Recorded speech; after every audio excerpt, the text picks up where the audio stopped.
Shabbat Shalom, everyone. Sheshet Yamim ta'aseh malacha uvayom hashri'i yeh lechem kodesh Shabbat Shabbaton l'Adonai. On 6 days work may be done, but on the seventh day you shall have a Sabbath of complete rest, holy to the Lord. And whoever does any work on it shall be put to death. The verse that I just shared with you all comes from the second verse of this week's Parsha.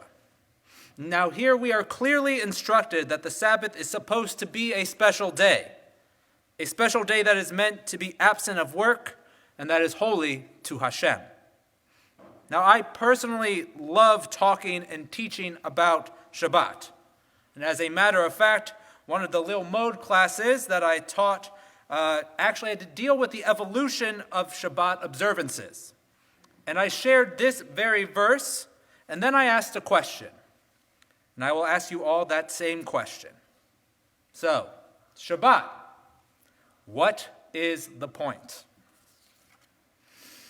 And I remember hearing this question asked throughout various stages of my life, whether that was from my religious school or day school teachers, or from friends of mine who were Jewish or weren't Jewish, and then eventually from my own students. Now, this is, of course, a very, very complicated question. And as a matter of fact, last week during Kiddush lunch, I was having a conversation concerning some of the intricacies of Shabbat observance. And some of those topics include the driving tshuva and how it is impacted by electric cars. The question of, could one attend a sporting event on Shabbat if they did not have to use any electronics or cash? And lastly, the idea of if you have already loaded your Starbucks card with money and spent that money, could you get a hot coffee that was not specifically made for you on the Sabbath? Now, as a modern rabbi in one of the liberal movements of Judaism, I find these types of conversations very interesting and really fun in terms of working within the framework of halakha in a modern day. However, I recall when I was first starting rabbinical school that these sorts of conversations were not part of my Shabbos lunch experience. As I have shared with you all before, when I started rabbinical school, I was regularly attending an Orthodox shul in the shtetl of Los Angeles, known as Pico Robertson. And so every week I dined with the same family. It was on one Saturday afternoon that I noticed the different ways in which I was viewing and experiencing my Shabbat compared to my gracious hosts.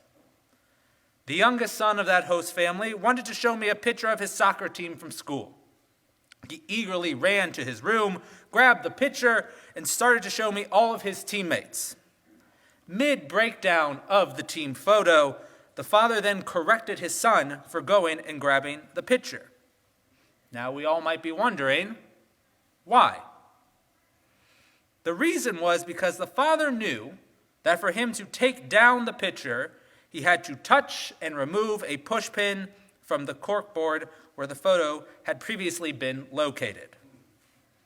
Now, while this might not seem like a violation of Shabbat as we commonly think of, there is an aspect of our tradition that would frown upon the son's action.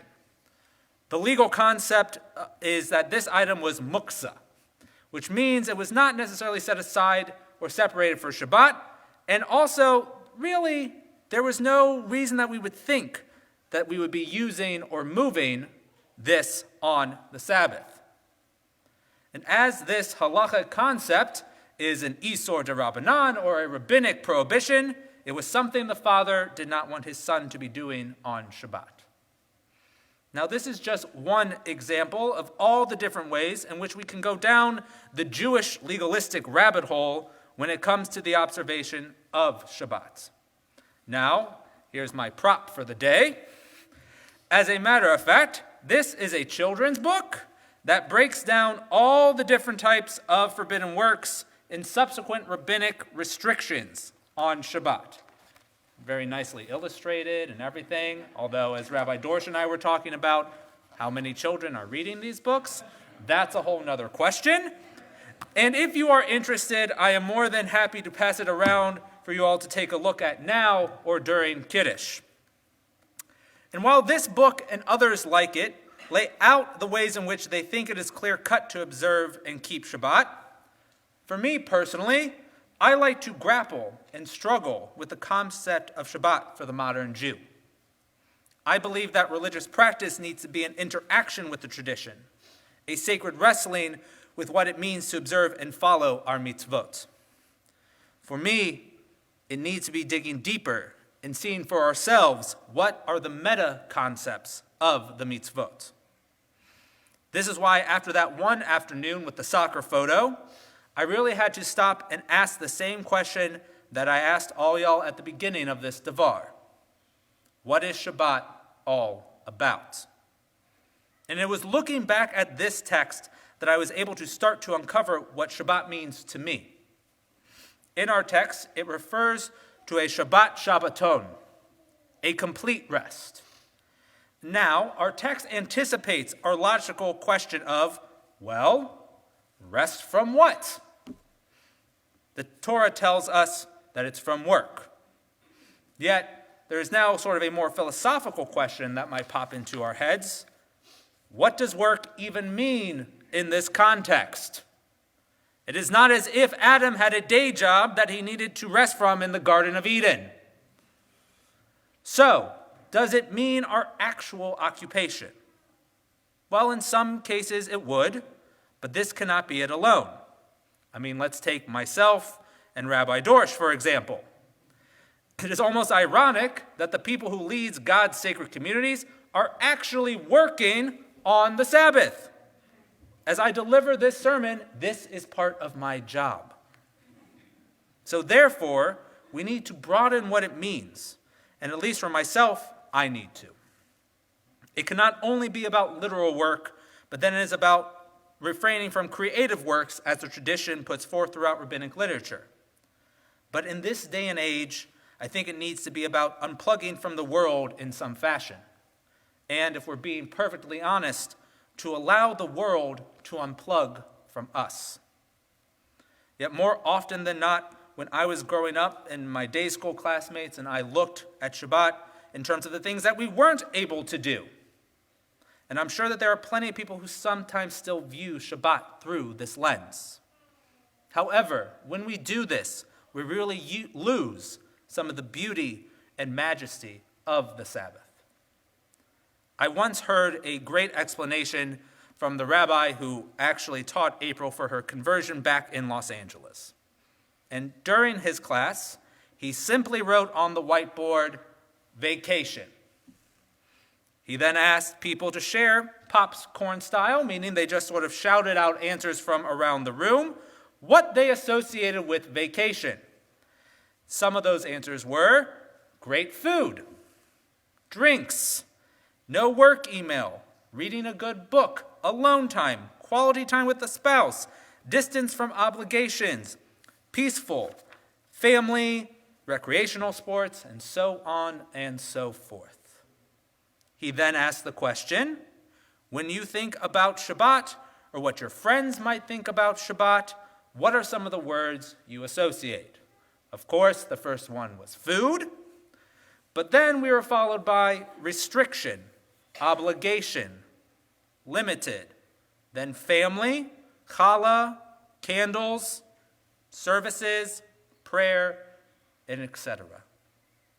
Then, his great reveal that he did during this activity was he slowly walked back to the whiteboard where it said vacation, and he erased the word vacation and then wrote in the word Shabbat. And then there was that collective, oh. He was correct in putting our holy day in these terms. Shabbat is a vacation. And how lucky are we to have a weekly vacation commanded to us? God, in essence, is commanding a sort of self-care. Really, the original mental health day. And furthermore, Shabbat is not about restriction from doing other things. It is about being able to enjoy the things that we do not always have the opportunity to enjoy during our busy weeks. It is a day where we are supposed to pause, and we are supposed to realize those things which we are grateful for. It is a day where we are supposed to put gratitude in our attitude. It is about truly enjoying a meal and being able to savor the taste instead of shoveling down dinner in order to get to a meeting, a Zoom call, or a child's extracurricular activity. It is about being able to have the quality time and conversation with a friend or loved one, whether they are nearby or far away. And it can be about no screen time and simply have more me or we time with your spouse. It is time to meditate on all that happened in the last week and to think and connect with our Creator. And it seems to me that the mitzvot are aimed at helping us to accomplish this goal. These are the things that every single Jew is blessed to have the opportunity to do once a week. Now, I want to close with a thought from our Hasidic tradition on this second verse that I shared earlier. The Hasidic masters say concerning verse 35:2, which says again, 6 days' work shall be done, and the seventh day shall be holy.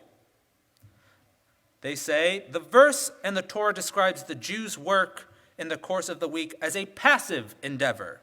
As it says, 6 days' work shall be done, not 6 days you shall do work. And so therefore, for the Jew regards his workday or her workday endeavors not as the source of their sustenance, but merely as a vessel in which to receive God's blessing. I believe this to be true. But I would say, in addition to this, it is an opportunity for us to bring godliness into this world during the work week as well. And really, to bring godliness and holiness in all of our daily and what we might consider mundane activities. Because then, at the end of our week, it culminates with us being able to rest and then have God closer to us, which allows us to experience our most extreme, personal, and closest connections to Hashem on our holy Sabbath. That is what Shabbat is all about. And so I say, may we all be able to sit with that divine rest on Shabbat. And again, may we all be grateful that we get a holy vacation every week as prescribed by our tradition. Shabbat Shalom, everyone.